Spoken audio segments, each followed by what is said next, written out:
Lots to go over. We're going to go ahead and get started, hit it hard, update the new listing to pending ratio, see what's happening with the market. Then we're going to take a look at the bond market. It's going to be a very important week for the bond market this week. We've got a lot of information coming out on Thursday. On Friday, we've got CPI, PPI information. Lots going on. Y'all, new listing to pending ratio, lots to go over. You can see that over the past few weeks, we are seeing some blue coloring on our new listing to pending ratio. Now, we do have some guests right here at the Monday Morning Touch Point, so I want to do a very brief overview of this new listing to pending ratio. This right here is very simple, and I feel like this is the single best leading market indicator available for us in real estate. It is very simple. The simple things are usually the best things. So what we do is we take everything that is new on the market within the 6-county area. We add everything that is back on the market, new on the market plus back on the market. And then we divide that by everything that is active, under contract, and pending. And that's going to give us this ratio column right there. If a ratio is 1.0000, that is a perfect market equilibrium. What we mean by that is that exactly the same number of properties that came on the market were absorbed by the market. So if you have 1,000 listings coming on the market and then you have 1,000 listings that are absorbed by the market, then inventory is neither going to go up nor down. You've got that perfect market equilibrium.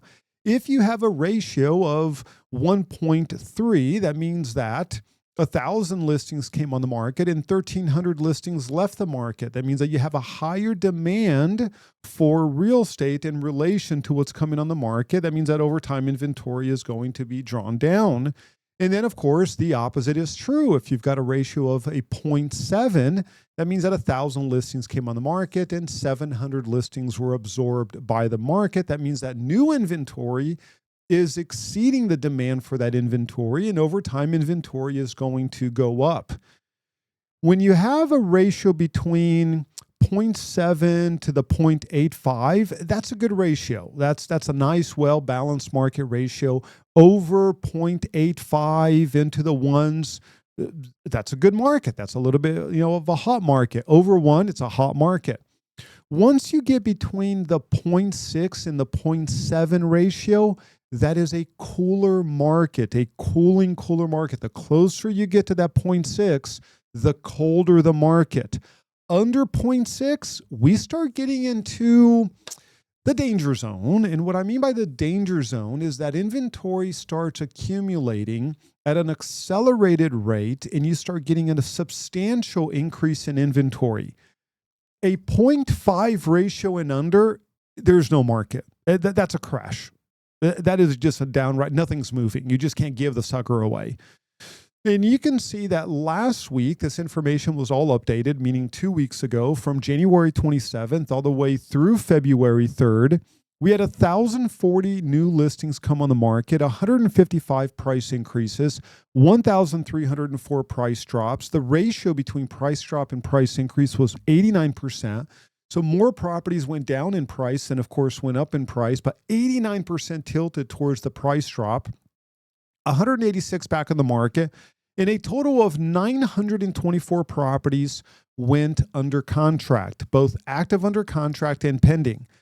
Better than the week before, which was 863, but that ratio went down from 0.83 to 0.75. Well, why is that? Because we had way more new listings come on the market. Now, the good news with the 0.75 ratio is that enters us into more of that balanced market.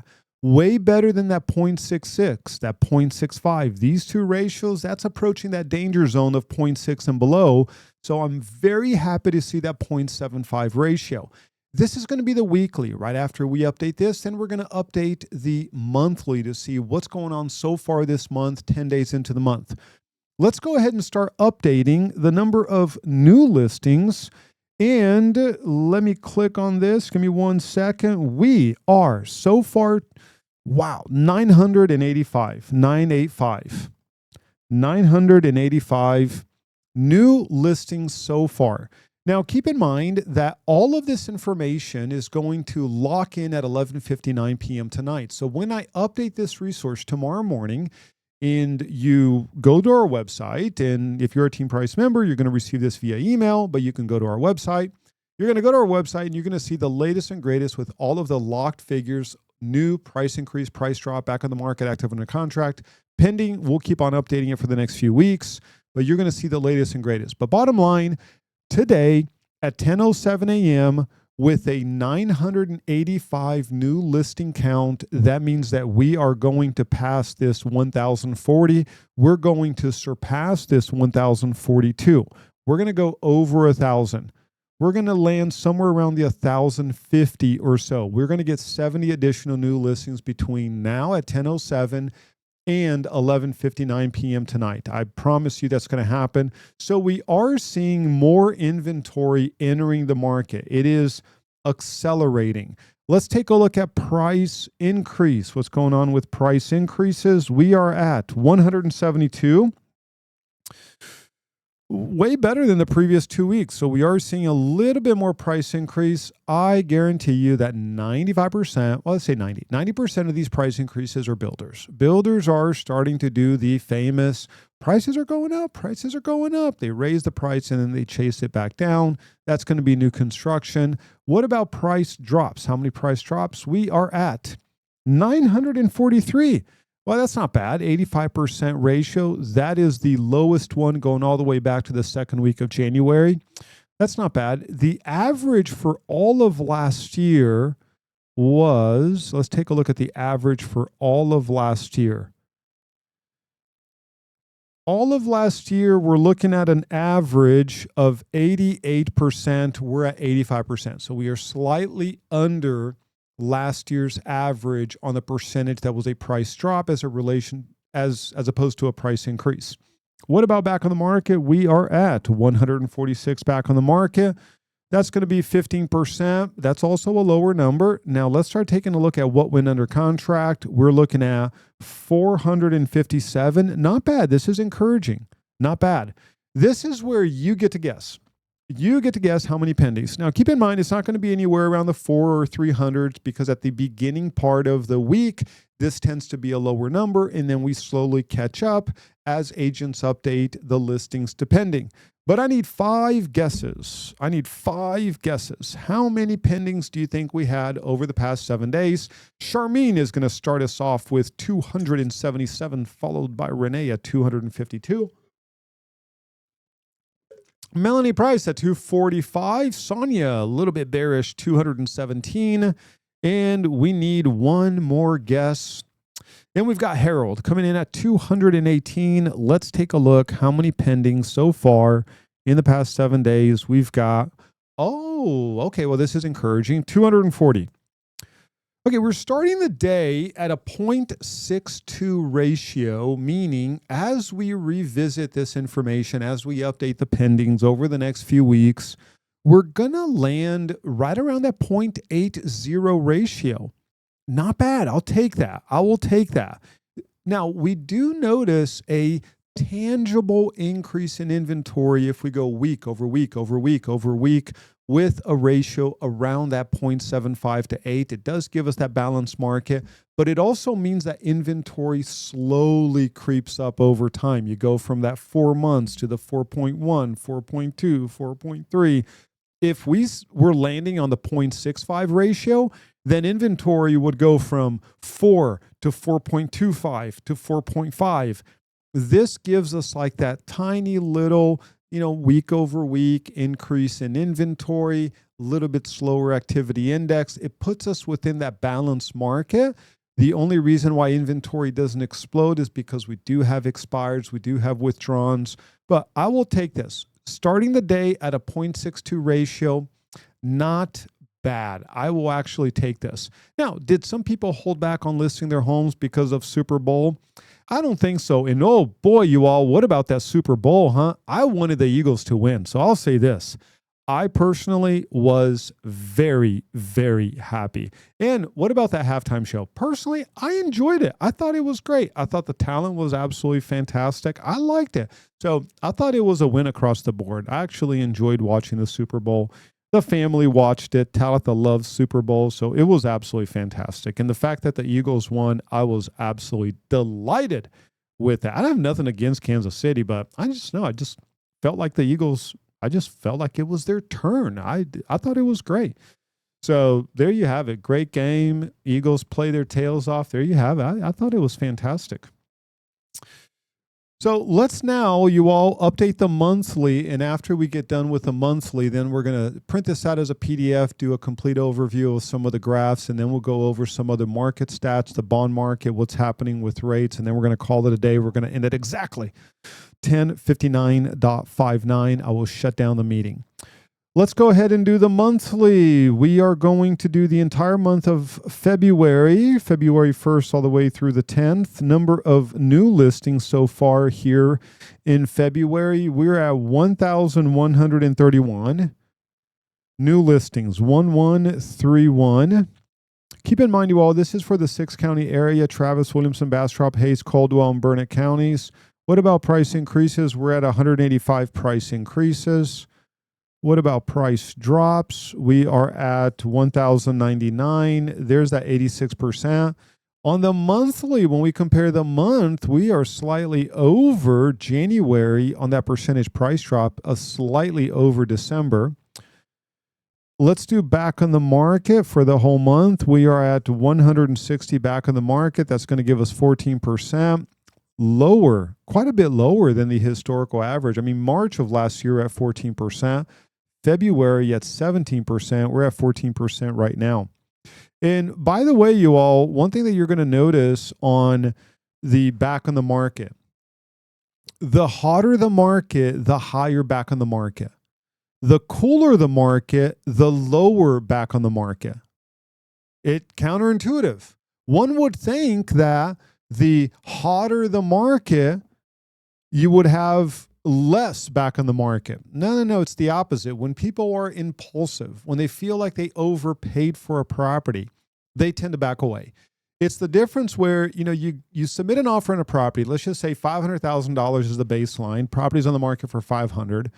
And it's a super hot, crazy hot market, multiple offers, and you go under contract at $550,000. You are nitpicking that property. You're like, I paid $50,000 over list price on this property. I'm going to find everything wrong so I can negotiate my way back down.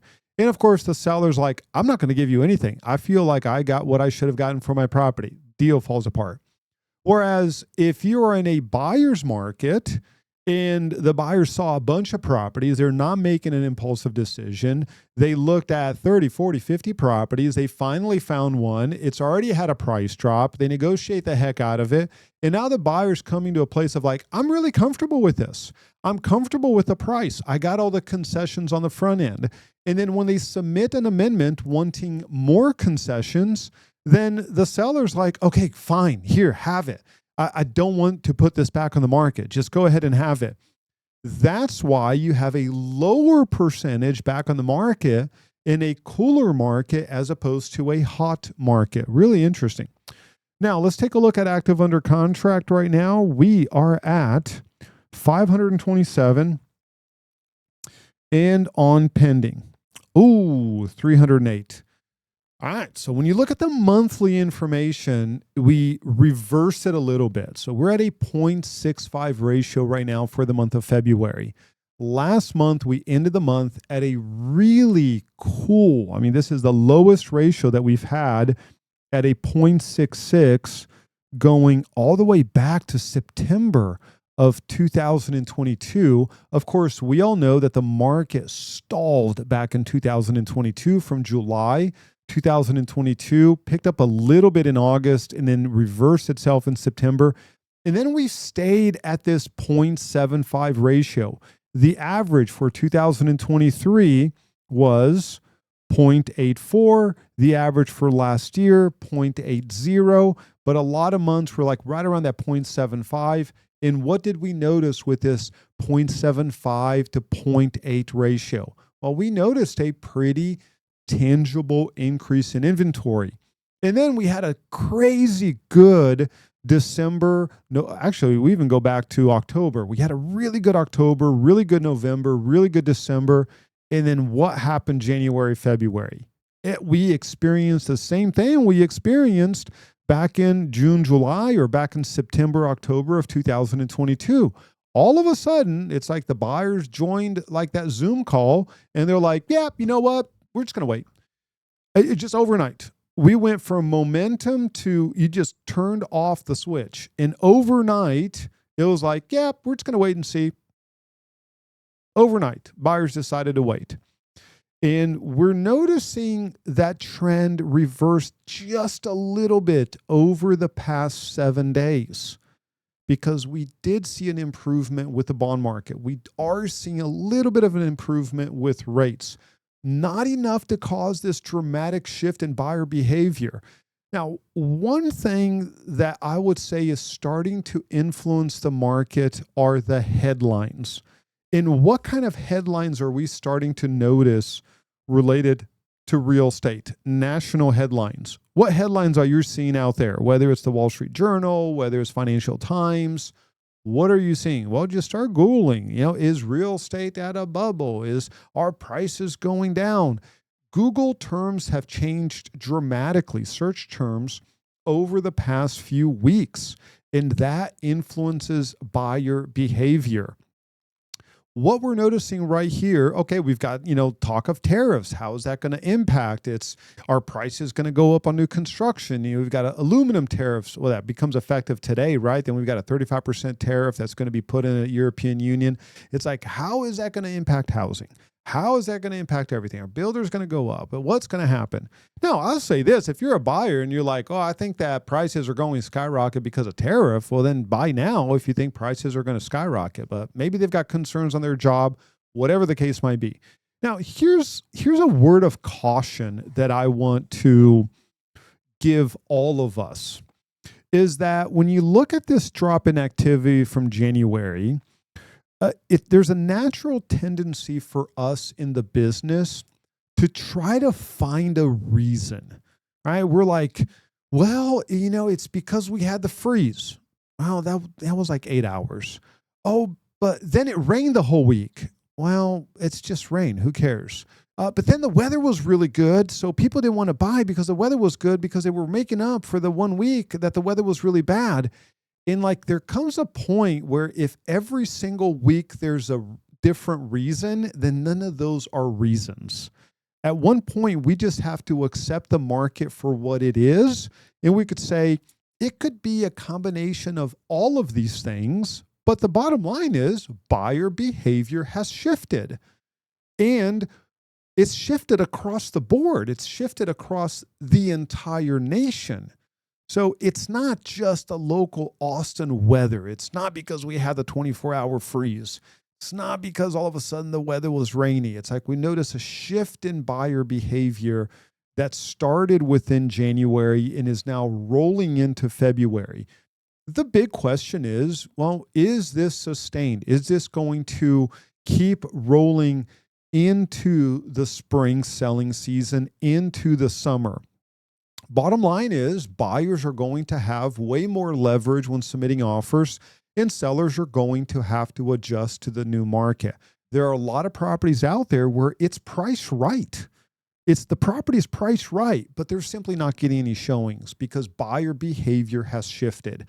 And until that buyer behavior goes back into the buying mode, then you just have to be patient.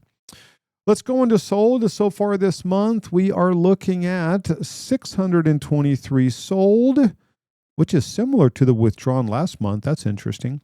Well, so far this month, withdrawn so far, we're looking at 145 already withdrawn. That's a little bit of a high number. And expired, we are looking at only 88 expired.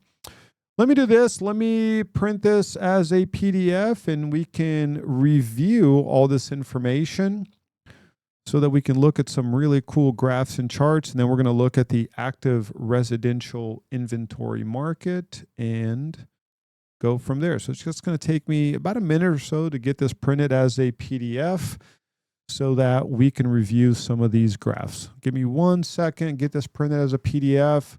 By the way, I want to remind you that when you go to Insight and Statistics, you go to Lease Statistics. The new listing to pending ratio for lease was updated this morning. And check this out, you all. So far, February, we're at a 0.63 ratio on the leasing side of things. So the leasing market is experiencing a pretty dramatic increase in inventory as a percentage, even more so than the resale market. And that's drawing that leasing percentage ratio down to a 0.63, which is really amazing. It's just a very low ratio for January. Already, when you look at the weekly ratio year over year, okay, so Violet, what do you think will change buyer sentiment? Oh, you're going to hate my answer, Violet. You ready? You're going to hate my answer. You ready for my answer? You're going to hate it. This is what's going to change buyer sentiment.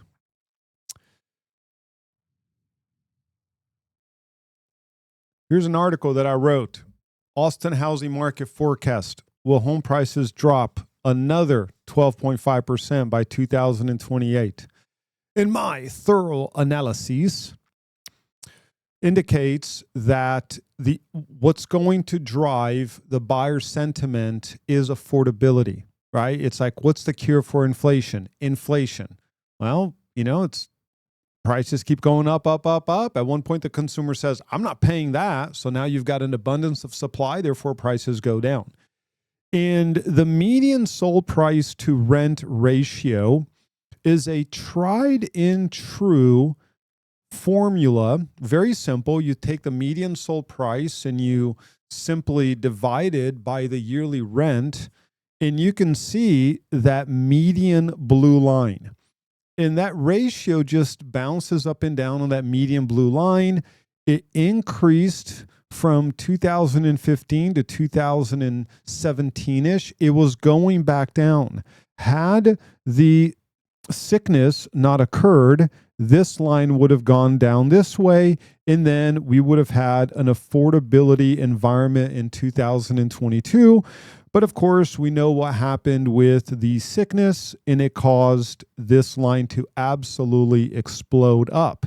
So what must happen, what will happen is this line will continue to go down. And at one point, in my personal prediction, it'll be 2026, 27, 28-ish. This line will meet the median line over the next 3 years. What's going to cause this ratio line to go down and meet the median? Two things have to happen. Rents either have to go up or home prices have to go down. Here's the thing. Are rents going up? No, they're not. Rents are going down. If rents are going down, that means that the price has to go down even more. So I predict that at best case scenario, we've got another 7.5 to 10% price drop. Medium case scenario, we go into the 12 to 17-ish or so percent drop. In worst case scenario, we are looking at another 20 to 25% drop. So I'm right at the beginning of that medium case scenario. I don't think it's going to be a best case scenario. I do not believe that the fundamentals justify that this is the bottom of the market. It simply does not. You know me, I'm going to trust the data. That's all I'm going to do is I'm going to trust the data. So the fundamentals do not support that we've reached the bottom. Do I think it's going to be another 25% price drop? Wow, I don't believe that. I think that that's going to be just way too pessimistic. I simply don't see that, especially with all the good things that are happening within our area, from employment to manufacturing to people setting up businesses in the Austin area. I don't see a 25% drop. We are experiencing population increase within the 6-county area. Those are all positive things. But all day long, I absolutely see I had to pick a number at the end of the day, and the number that I picked was, right around that 12.5%. So if I had to put my money somewhere, I would say that we can expect a further 12.5, and the market would actually bottom out closer to 2028. At that point, it's going to be way more affordable. Buyer sentiment now feels like, okay, this is good. I'm now, as a market, as a whole, as a populace, I feel comfortable. I'm comfortable with that PITI. I'm comfortable with that payment. So this is one of the tried and true formulas that I've been using for a long time, price to rent ratio. And of course, other ones that are very supportive of this analysis is the affordability side of things.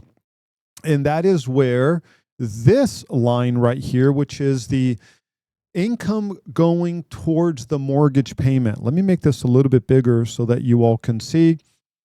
This is where, as a percentage of your household income, how much of it is going to your mortgage payment, your PITI. Lenders love using the 28% rule, right? That's what we're taught in real estate school. They're like, you want it to be about 28%. Well, that ain't going to happen in our market. There's no way. Like, unless you buy a house that's like way under your income level. But that's where lenders would want to be. The historical average is 30%. So we are slightly over that historical average. We reached 31% back in June of 2007. And then what do we have? A market correction along with rate cuts. That brought it down to 23%. And then we went all the way up to 31%. We were in a tiny little market bubble leading up to 2018. It was correcting. It corrected down to 26%. And then, of course, we all know what happened. The sickness happened. We got all the way up to 47%. That's going to come down. Now, everyone says when rates come down, the buyers are going to flood the market. No, like not immediately. There's a lagging effect. So do I think that rates are going to go and we've got the data to support that. As rates go down, and you can go to market cycle to look at that data point. Let me go towards the end. We've got 35 pages here, and that's going to be this chart right here. All right. I know that. Is it going to be that chart, or I'll have to find the chart for you all at this point. Maybe it's going to be under, I think it actually is under affordability. So let me take a look. I'll find that chart for you. As rates go down, there's a lagging effect on when activity actually starts increasing. Yeah, I'll find that chart for you. It's rates go down. Oh, I know where it is. Duh. It's actually on I believe it's on the 30-year fixed mortgage rate. Let me see. Is it 30-year fixed mortgage rate? Yeah, I'll find that for you. Don't worry about it. I'll find that for you. But as rates go down, there's actually a lagging effect that happens, that rates go down, and then about 18 to 24 months later, then activity starts picking up. It's not immediate. So even if we were to notice a dramatic decrease in interest rates, we can still expect the market to slow down a little bit, because what happens with buyer sentiment is that the fear of missing out that caused prices to go parabolic, right? The FOMO effect. The inverse happens when people see that rates are going down and prices are going down. Now there's the fear of overpaying. Why would I buy today when tomorrow it's going to be $10,000 less? Why would I lock in a 6.75, 6.875 rate today when tomorrow the rate is going to be even less than that? Tomorrow the rate is going to be 5.5%. And it's not that they're using logic to make that decision. It's the buyer's sentiment. It's like the buyers agree that it's the right time to actually wait. And you have the entire consumer sentiment agrees that, all right, let's go ahead and wait, and let's just see how things are going to play out. That's what happens. So that's when I think the buyer sentiment is going to change. I would say that we still have a ways to go. And as the national market now becomes unaffordable, and we are noticing other states start shifting towards price drops. When you look at the Fannie Mae, this one right here, let's go ahead and find that. The Fannie Mae House Price Index, Freddie Mac House Price Index, you can see that out of the top 40 cities, more and more cities are now experiencing a drop from peak. And that points to the entire consumer sentiment saying, uh-oh, we just kind of crossed that line. Now I'm just going to pause. So very, very good question. All right, so we're up 31 listings already from the same week last year. That's up 3.2%. And you can notice a really interesting trend right here. We are up on new listings entering the market, and look at what's happening with listings being absorbed. So we have a positive with incoming inventory, and then we have a negative with inventory being absorbed by the consumer. Well, so what happens when you add these two? Well, you're going to get that ratio that's going to be weaker than last year. And that is exactly what we're noticing right now, is a ratio that's a little bit softer than last year because we are noticing an increase in new listings and a drop in properties that are going under contract. So that's what's going on. Okay, so let's go and take a look at a few more things right here. And by the way, I found that resource that I mentioned, and that's going to be this resource right here. Let me go ahead and just get this for you. This is going to be the National Market Index. I remember that the reason why I overlay the interest rate with the National Market Index, and this is going to be the National Market Index, is because Austin didn't really experience a bubble last time. We experienced a little bit of a market increase and then it went down. So I'm using the home price, the national home price adjusted for inflation. That's going to be the HPI divided by the CPI. I've been tracking this way back, and you can see all the way back to 1970, and this is going to be your national home price. Now, take a look at this chart. Little bit kind of confusing, but let me break down all the lines for you, get you to understand what we've got going on here. So the gray lines are the recessions. The yellow line is going to be your mortgage rate. That's going to be the national weekly average mortgage rate. That is published every Thursday at 10 a.m. That's going to be published by Freddie Mac. That's what we use. That's going to be your yellow line. The blue and red line, that's going to be your national market index, your home price index, adjusted for inflation, HPI divided by CPI. That's released on a monthly basis. And you can see this big old huge increase. That was like the mortgage bubble. It peaked on March 1st of 2006. And then take a look at this. Prices start going down. You know what this dot is? And you know what this dot is? This dot is the start of mortgage-backed security purchase by the Fed.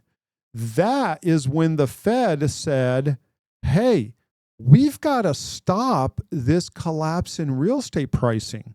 Prices are going down really fast. We've got to put a stop to this. How do we put a stop to this? Let's lower rates.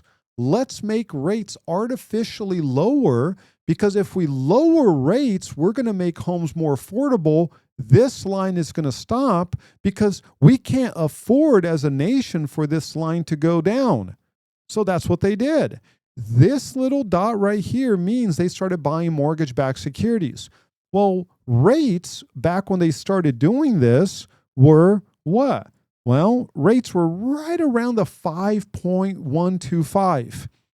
And they stopped doing it, or they really only stopped doing it like back in 2022, but they did it all the way to where rates were about 3.25.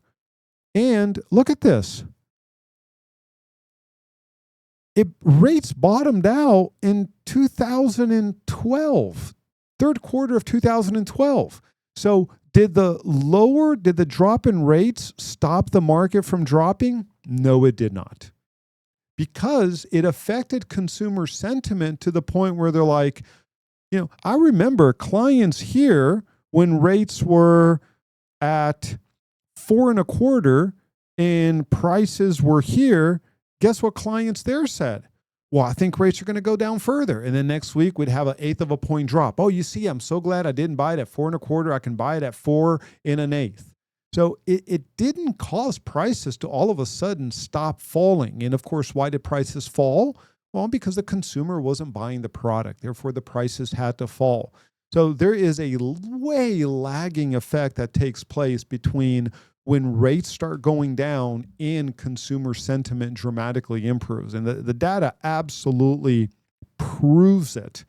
And of course, we've got this overlay with Austin data as opposed to national data. You can find that right here on affordability. If you go to affordability and you go towards the end, you can see that data in those charts, right? It's actually within market cycle.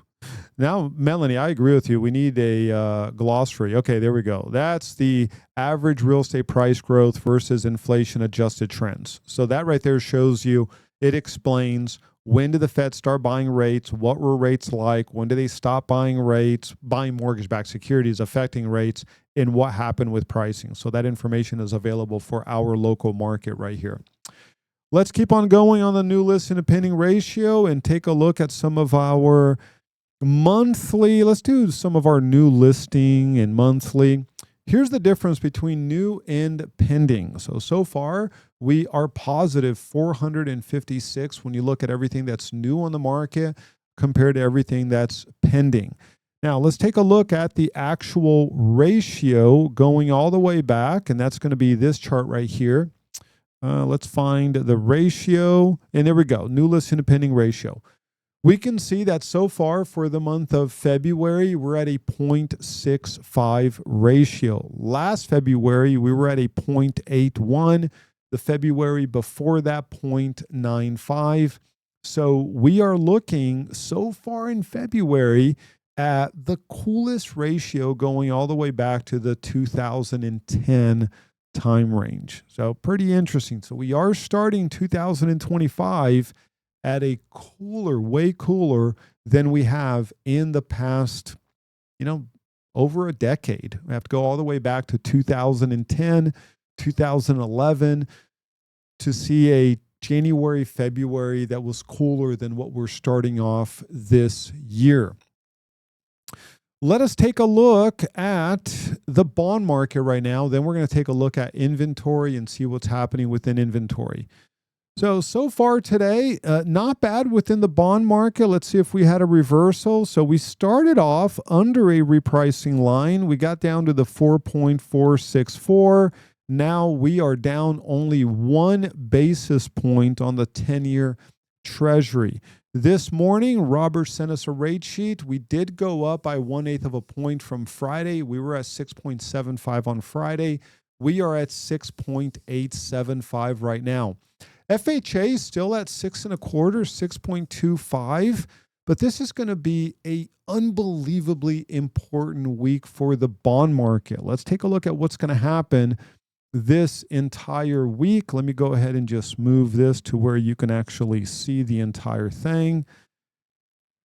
So it covers the entire window. There we have it. So we're going to start off today. We already had a few economic indicators come out. Consumer inflation expectation came out exactly the same. Not a big deal. But tomorrow we've got small business optimism. That's going to be important. We've got a few Fed members that are speaking. The big one is going to be tomorrow at 9 a.m. That's when Fed Chair Jerome Powell will testify. Wednesday, we get mortgage applications. We were up 2.2% week over week last week. That's good. I always like to see something positive there. It's going to be interesting to see this one. But at 7:30 a.m., we're going to have CPI, Consumer Price Index, also known as inflation.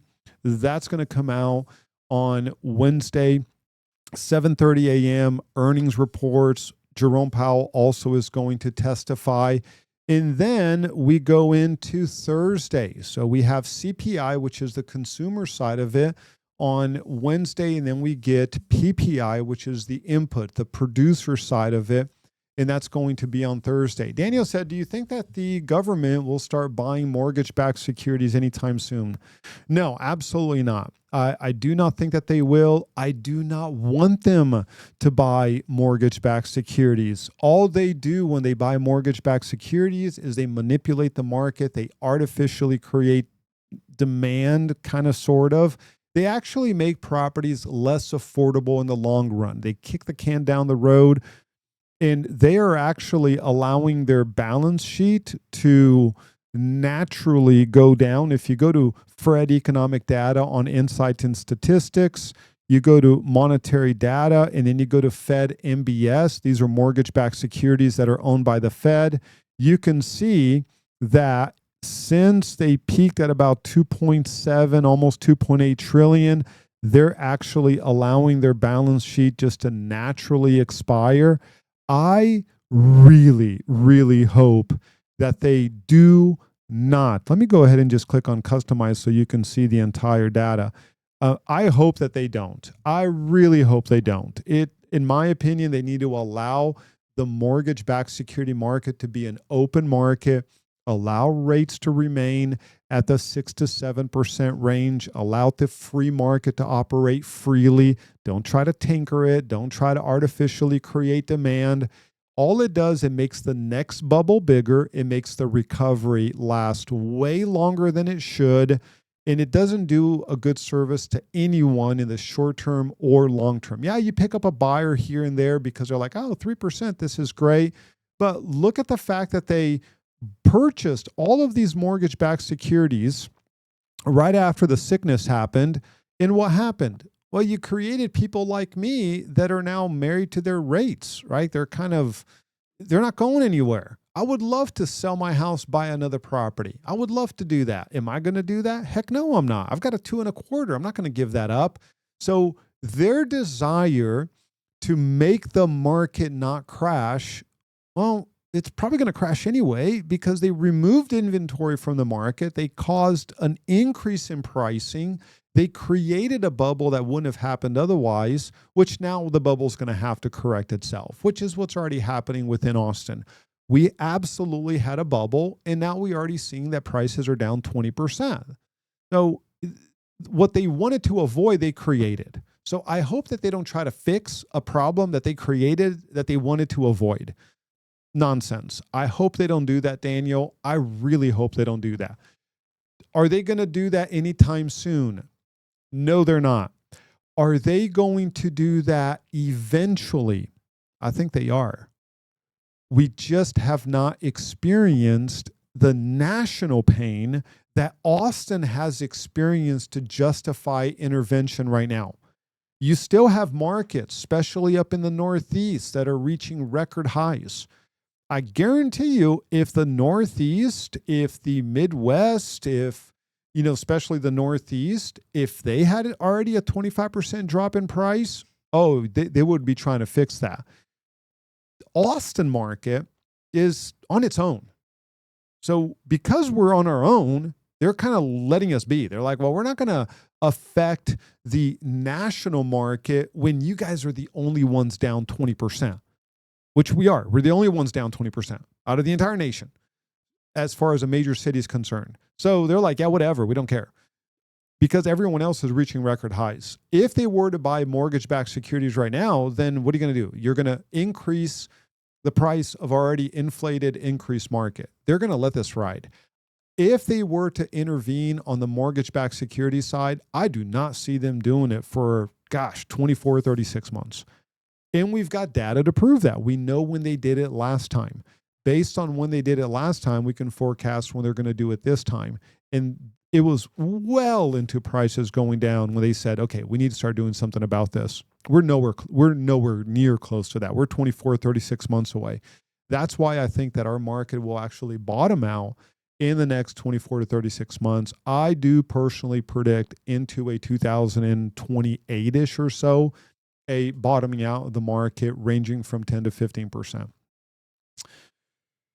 So very big week. We've got PPI, we've got CPI, and then we've got a lot of economic data that's going to be reported on Friday. So this week is going to be super, super important for the bond market. We are expecting a very erratic, and it's already starting this way, down, up.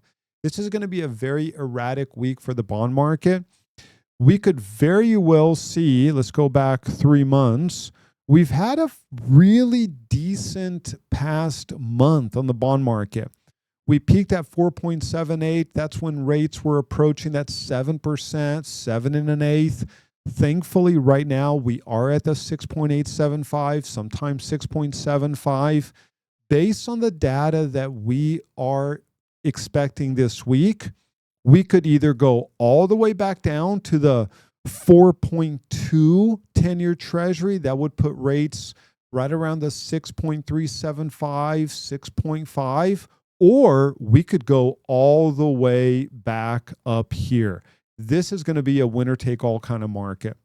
This is going to be what's happening with inflation, what's happening with production, what's happening with the input side of things. Now, none of the tariffs have been put in place, so this is not going to be like, oh, it's because of the tariffs. Not yet. That report is going to be available next month. So it's going to be interesting to see what this inflation report comes out without the talk of tariffs. But this is going to be a very important week for rates.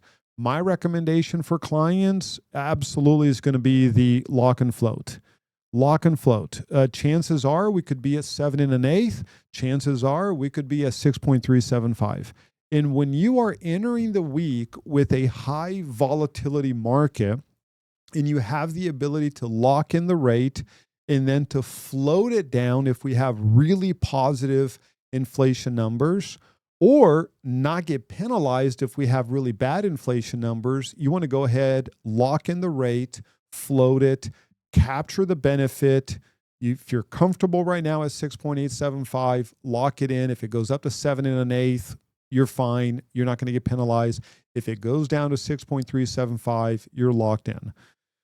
Let's take a look at inventory, you all. We are standing at 11,778 active listings on the market right now. That's going to be a gain of 78.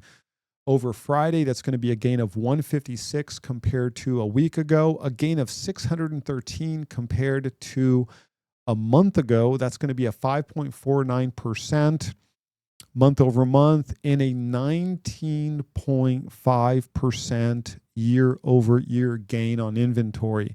Now, what about pendings? Let's start looking at some graphs. Well, let's do the numbers and then the graphs. Pending, we're down 10.7% on pending year over year. So we are lagging on the pending side of things. That's going to mean that the activity index is at 23.9, slightly more than it was on Friday when we had a 23.7, because we did notice a gain on pending from Friday. Friday, we had 3,625 pending. Right now, this morning, we've got 3,697. So that's a good thing. Inventory did go up. We're at 4.11. But here's another thing that's going up. Do you notice a number there that's going up, you all? Did you catch? Oh, Sonia, Komisarenko. What'd you notice? I interrupted you right when you were saying it, so I don't think anyone else heard it. Short sales, yes. I've noticed. I've been keeping up with your meetings and looking at it. It was like 36, I think, last week. Or 38, I can't remember. There you go, you all. Texas National Title just published a short sale class. They're doing a short sale class. Well, why do you think they're doing a short sale class? Why do you think we're doing contract proficiencies on short sale? We just hit 40 short sales. Now, that's only 0.34% of the market. That's absolutely nothing. So we're not looking at the number of short sales. We're looking at the increase in short sales. It's that this time last year we were at 20 and now we're at 40. And it seems like just about every week this number just keeps on inching up. Will this number explode if my prediction is correct in that we have not reached bottom, in that we can expect another 12.5% drop in price between now and the next, few years? Yeah, this number will explode. This number will absolutely explode, right? So that is something that you can absolutely expect to see if the prediction is indeed correct. Number of active listings, we are at 11,778 active listings. That's going to be an increase of 19.5% year over year. You can see that active listings going up. On the pending side of things, as we discussed, we are lagging last year on the pending.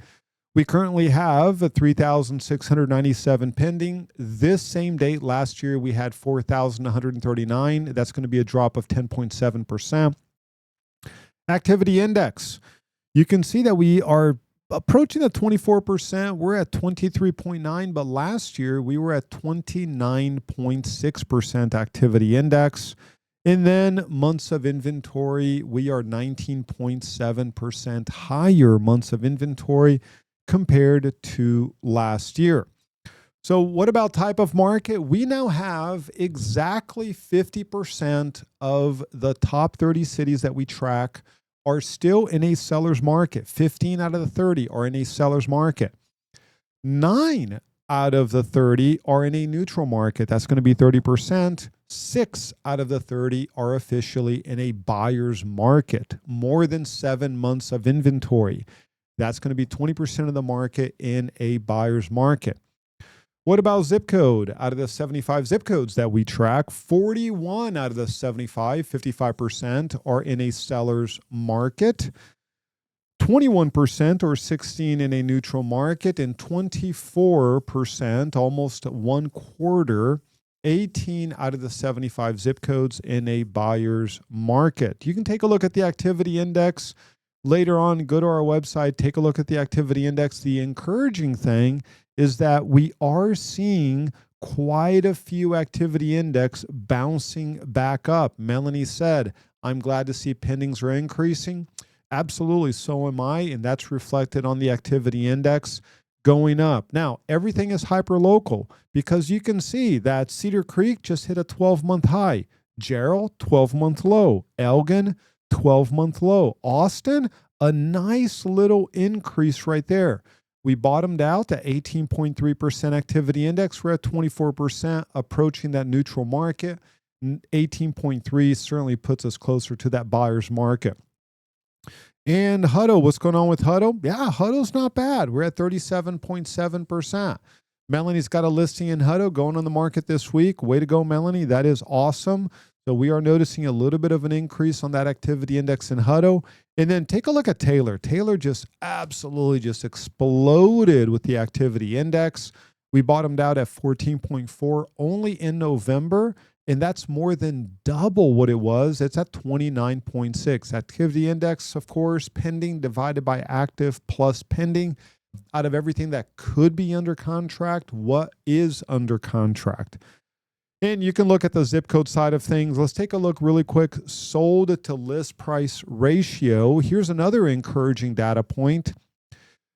11.1% of closings so far this month sold over list price. And that's going to be better than January 2025. As a matter of fact, that's going to be the highest number going all the way back to September of 2024. So we are seeing a slight, it's a 1/10 of a percentage point, but I'll take it, a slight increase on the number or percentage of properties that are selling over list price.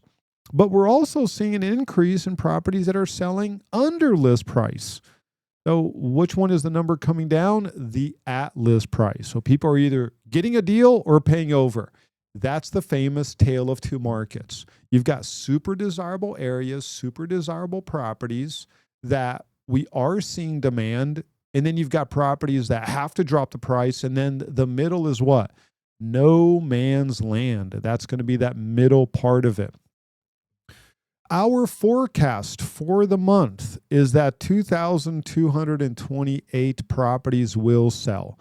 That's going to be our forecast for the month. Of course, the month is not over, so we've got a formula that we plug in and we forecast based on daily activity, based on market condition. We've been very accurate with our forecast.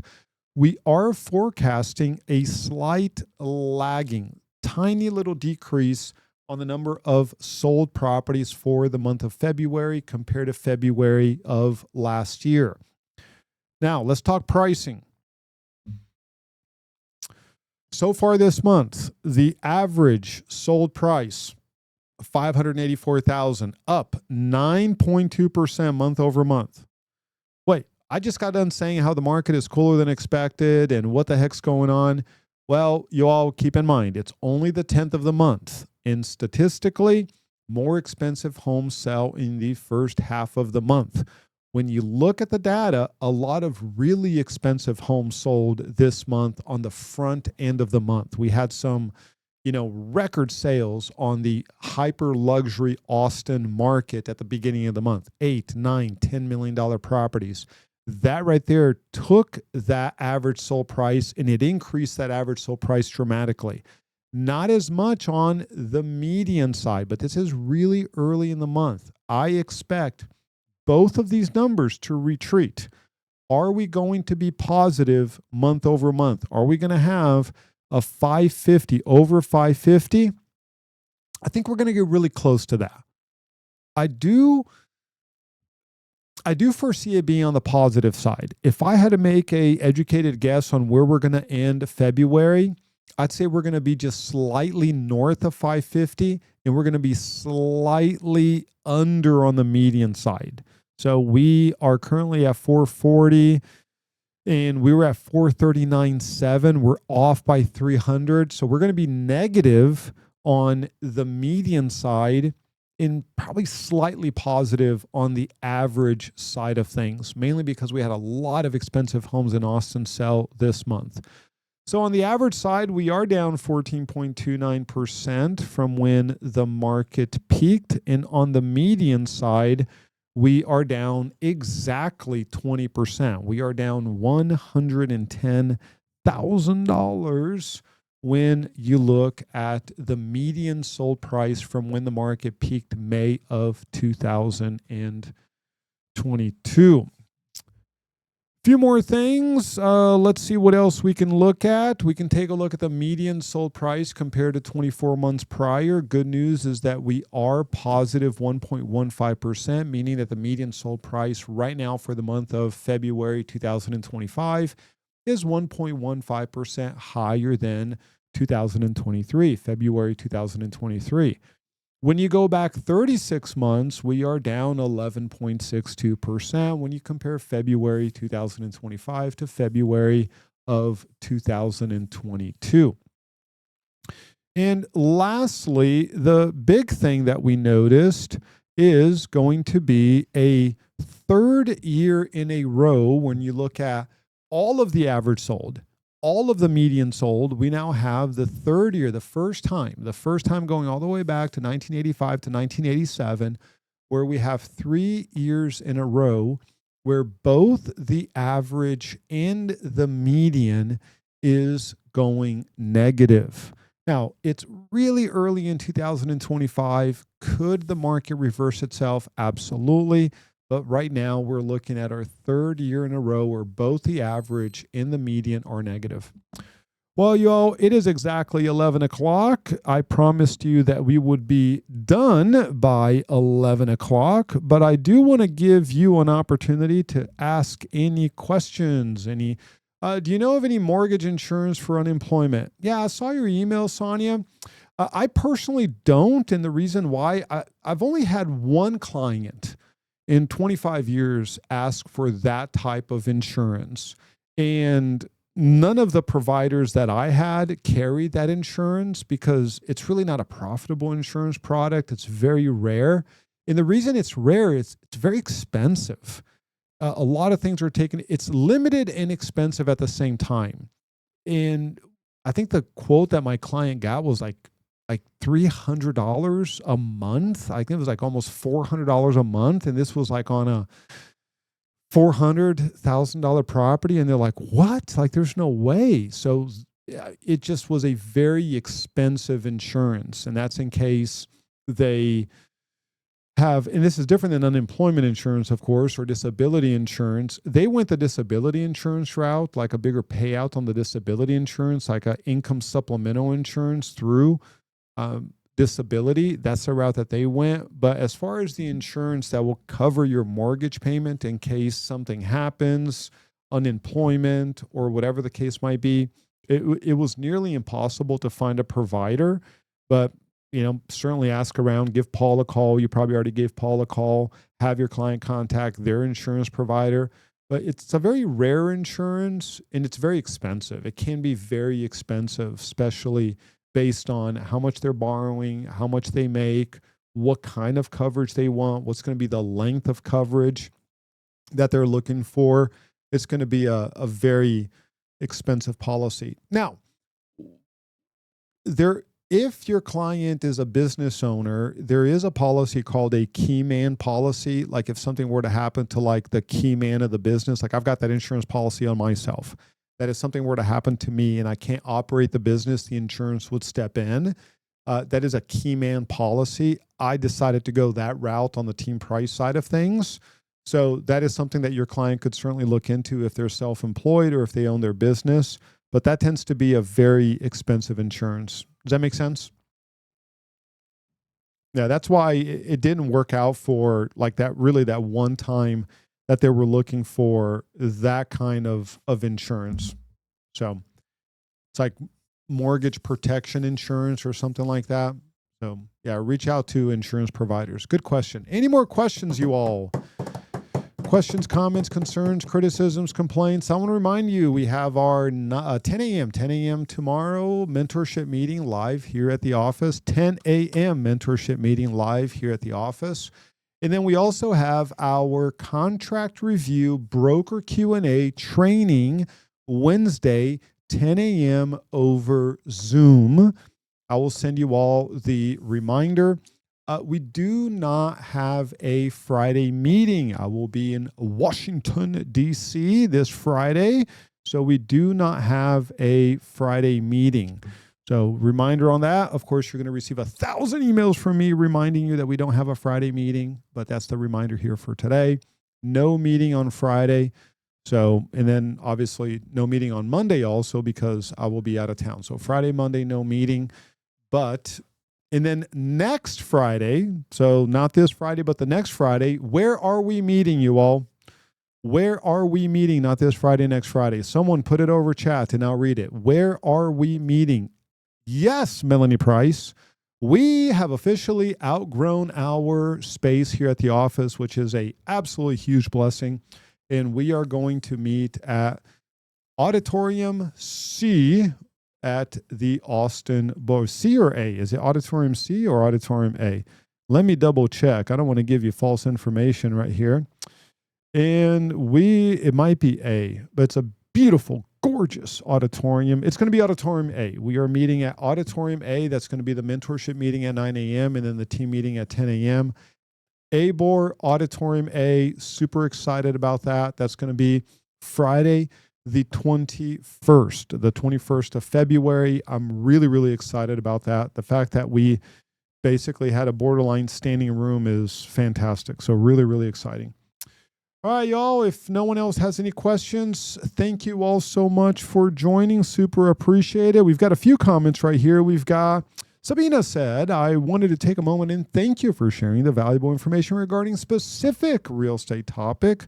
Property. Your insights are incredibly helpful, and I continue to explore opportunities in this field. I truly appreciate your time and effort in providing such detailed information. I look forward to staying in touch. Yes, absolutely. Thank you so very much for joining. Super appreciate it. We had a few guests right here join us today, and I super appreciate you all joining. Bertina said, so Tuesday is at the office and next Friday is at ABOR. Yeah, so tomorrow, Tuesday is going to be at the office.